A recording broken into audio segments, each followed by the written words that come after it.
Hi, my name's Sam Gribbin. I'm the director of SGD 3D, and today we're going to be doing an honest, in-depth review of the Formlabs Fuse One SLS 3D printer. We've got no affiliation with Formlabs at all, and we couldn't care less if you buy the printer or not.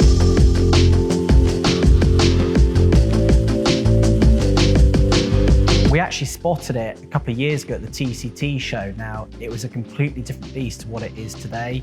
It was a big silver monolith, and credit's due now to the Formlabs team because they've developed an absolutely fantastic standalone machine.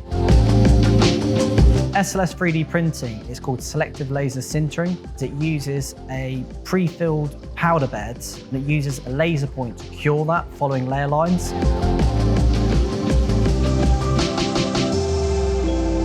So parts are really simple to upload to the printer. So what you use Formlabs preform software. Simply drag or upload your STL or OBJ file, orientate it for how you want the part to print, and click go. For the next stage is what we do, we come over here. This is the Fuse SLS printer. So what we've done was I've recently uploaded a job. We just go into the print queue, and you can see that it's now been uploaded into here. Formlabs have really stepped up their game with the new touchscreen user interface. It's really simple to use.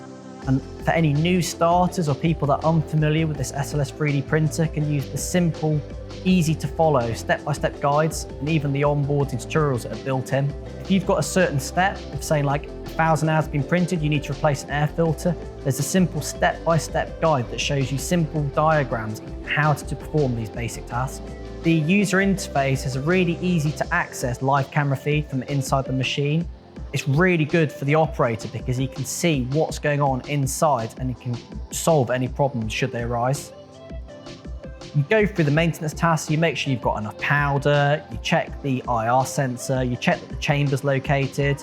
As soon as that's all go, push go on the printer, takes so many hours to print, and then also you've then got your cool down cycles. You have to wait till the printer goes down to about 100 degrees C. One of the negatives of printing with the Fuse One is the byproduct, which is lorelluctam.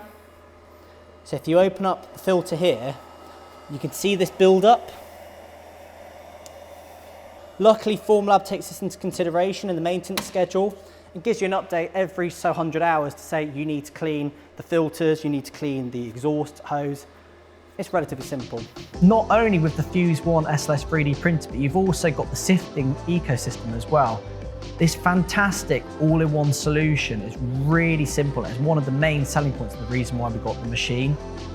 The powder's really safe to handle in the actual sifting station because it's got its own internal vacuum system. So what it does is any loose powder gets sucked into this giant filter on the back of the sifting station. So at SGD 3D, we've got two chambers. The reason why is for maximum throughput. Whilst one's cooling or being sifted in the sift station, we can then load another one into the printer and we can be constant printing jobs. So in the preform software, it actually is a really good feature where it actually creates its own custom part at the top, which has got the file name of whatever you've called the job. We usually call it by an extension number, and it's really easy to identify. So as soon as you're sifting up that chamber, you know the exact job number, what you're working on. So at SGD 3D, we actually recommend, if you've got any powder that's in really difficult places to reach, and you can't get in there with the brushes that are supplied with the sift station, we actually recommend media blasting. This is really good for getting into the tight areas, all the areas that you can't get those last 10% off the parts.